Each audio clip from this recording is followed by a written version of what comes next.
Assalamualaikum warahmatullahi wabarakatuh. Halo teman-teman semuanya, kembali lagi kita bertemu dalam channel Talk with Budianti. Baik, hari ini kita akan berbicara tentang salah satu topik di bidang kesehatan, yaitu mengenai swamedikasi.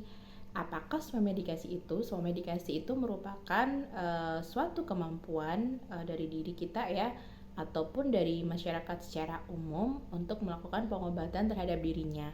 Tapi eits ya, jangan salah ya. Jadi medikasi ini bukan berarti kita bisa mengobati kemudian mendiagnosis diri sendiri dan memberikan terapi untuk diri sendiri secara berlebihan. Tetap ada batasan-batasan tertentu yang harus kita perhatikan.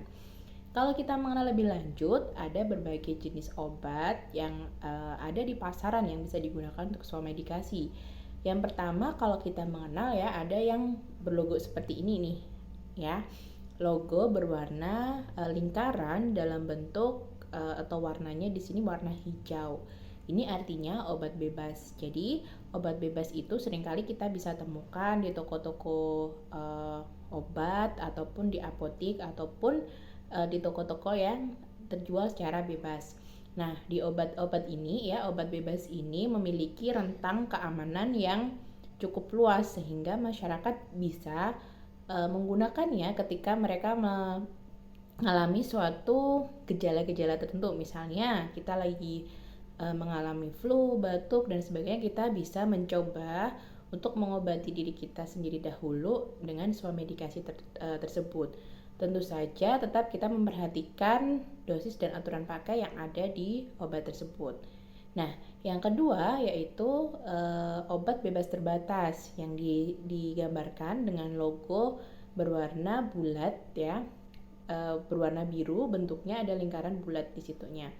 Nah, obat bebas terbatas ini hanya dijual di toko-toko obat ataupun apotek tertentu ya. Jadi walaupun mungkin ini pembeliannya tidak menggunakan resep dokter, tetapi ini hanya dibatasi pembeliannya pada tempat-tempat tertentu saja, dan tentu saja di situ akan ada layanan ya dari terutama misalnya dari apotekernya atau farmasisnya mengenai dosis-dosis obat yang bisa diberikan ya terkait tentang swamedikasi tersebut. Tentu saja ini juga memiliki rentang tertentu, harus memperhatikan indikasi, kemudian keamanan dan dosis yang ada. Nah, yang terakhir ya, ataupun yang sering kali kita harus perhatikan, yaitu golongan obat keras. Anda mungkin sering melihatnya ya. Jadi kalau lingkaran merah, kemudian ada tulisan K di situ, itu adalah obat keras. Jadi kalau di sini obat keras itu bukan berarti obatnya keras seperti itu, tetapi di sini rentang keamanannya cukup sempit. Jadi memang masyarakat harus berhati-hati mengenai dosis yang diberikan. Oleh karena itu ini membutuhkan resep dokter ya. Jadi rentang keamanannya di sini harus diperhatikan benar-benar berapa dosis yang sesuai dan sebagainya. Jadi jangan salah ya, Anda mungkin jangan sampai Anda membeli obat keras ini tanpa resep dokter. Begitu juga sebaliknya ya. Jadi berhati-hati ketika kita melakukan swamedikasi, kita harus tahu nih obat apa yang bisa kita konsumsi dan kapan kita harus berhenti, kemudian kita mencari bantuan dari profesional, misalnya dokter ataupun tenaga kesehatan yang lainnya ya.